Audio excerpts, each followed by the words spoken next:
आउज़ुबिल्लाहिमिनश्शैतानिर्रजीम बिस्मिल्लाहिर्रहमानिर्रहीम। मेरा नाम है मोहम्मद वैस।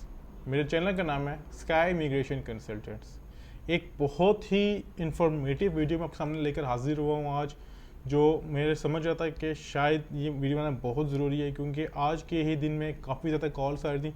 जो मेरा टॉपिक था, जो मैंने जिस पे बारे में वीडियो बनानी थी, वो कुछ और था, लेकिन मैं उसको चेंज करके बना रहा हूँ ताकि आप तक कुछ इन्फॉर्मेशन पहुँच सके। मैंने इस बारे में पहले ही बहुत सी वीडियोस बनाई हैं, लेकिन क्योंकि मैंने समझा कि इसके बारे में मज़ीद क्लियर करना, सारा कुछ समझाना, अक्सर हमें कॉल्स करके पूछते हैं कि ओपिनियन लेने के लिए, तो मैंने कहा मैं आपको बता सकूं। जो वीडियो का टॉपिक क्या है वो है वीज़ा रिफ्यूज़ल से रिलेटेड। आपका वीज़ा रिफ्यूज़ हो गया, अब आपका नेक्स्ट आपने क्या करना है।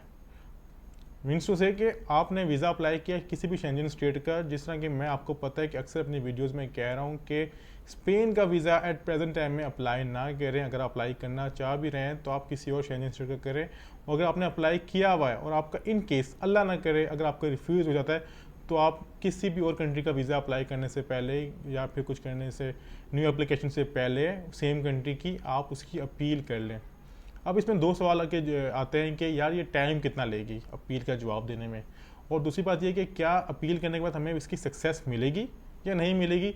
मैं स्पेन की बात नहीं कर रहा, मैं ओवरऑल कंट्रीज़ की बात कर रहा हूँ। मैं डेनमार्क की बात कर रहा हूँ, ऑस्ट्रिया की, बेल्जियम की, फ्रांस की, इटली की, Luxembourg, Lithuania, Greece, Denmark, Iceland, 26 states हैं, सबको पता आपको।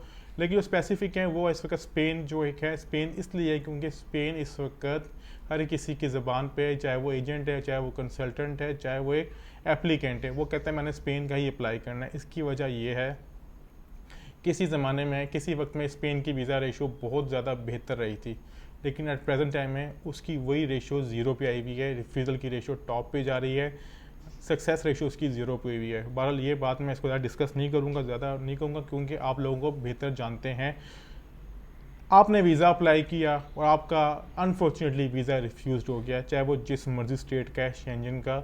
अब आपने करना, आपके पास दो ऑप्शन होते हैं। एक होता है आप इसकी अपील कर लें, एक होता है आप न्यू एप्लीकेशन दे दें, सेम कंट्री की तो नहीं लेकिन किसी और कंट्री की, क्योंकि आपने वहाँ पर जाना ही आना है। अब आपका इस पर इम्पैक्ट क्या होगा आपके डॉक्यूमेंट्स पे।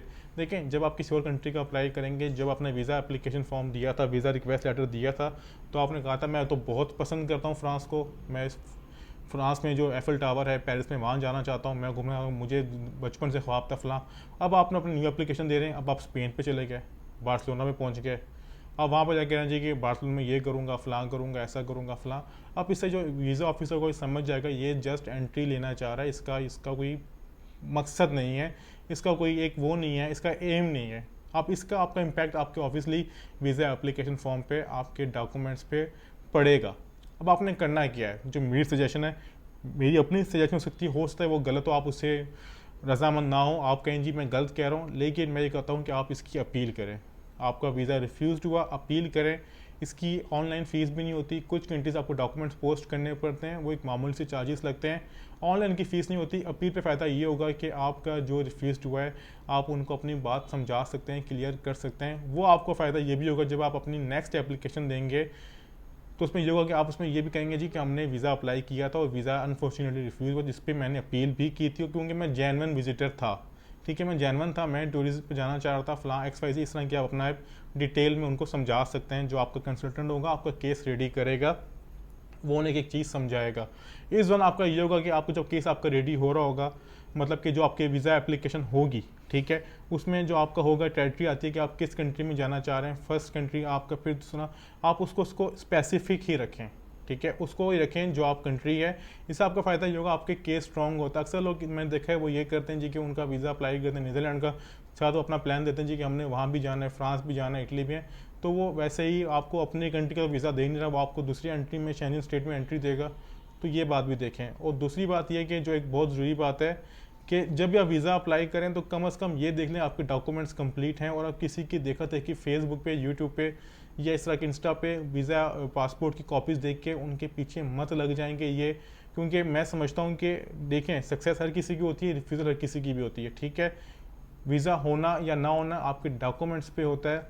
चाहे आप गली के किसी अपने आप मोहल्ले में से किसी गली में से वीज़ा अप्लाई कराएंगे, हो सकता आपका वीज़ा ग्रांट हो जाए, और हो सके हमारे पास इतना दूर आ पाएँ हम आपका वीज़ा सक्सेस ना करवा सकें।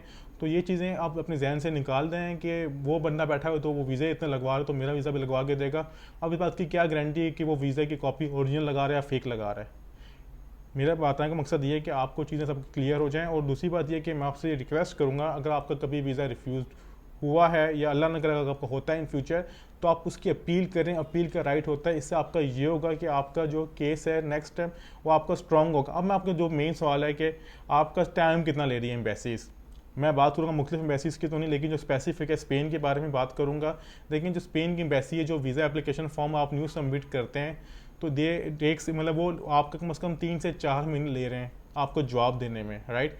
और अगर आप ये करेंगे, अगर अपील करेंगे तो जो इनका रिकमेंडेड टाइम है वो है 28 दिन। आपको 28 दिन का जवाब देना होता है, लेकिन उनके पास रश की वजह से वो आपसे 1.5 से 2 महीने ले रहे हैं।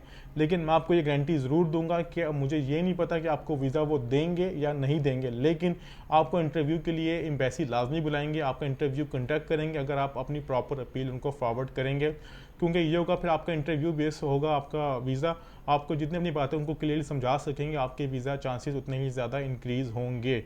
तो ये थी आज की इन्फॉर्मेशन जो आपसे डिस्कस करना चाह रहा था, आपको समझाना चाह रहा था कि अगर आपका वीज़ा कभी रिफ्यूज़ हो तो आप उसकी अपील करें, ना कि आप फ़ौरन न्यू एप्लीकेशन सबमिट कर दें। तो ये थी मेरी जस्ट एक ओपिनियन जो मैं आपसे रिक्वेस्ट करना चाह रहा था, आप तक पहुंचाना चाह रहा था। इस वक्त आपके स्क्रीन पे हमारा टेलीफोन नंबर का जो कार्ड्स हैं वो सारे चल रहे हैं, इस पर हमारा टेलीफोन नंबर भी है और सब कुछ है। अगर आप मज़ीद इन्फॉर्मेशन लेना चाह रहे हैं तो हमारे ऑफिस भी विज़िट कर सकते हैं। बहुत शुक्रिया, खुदा हाफिज़।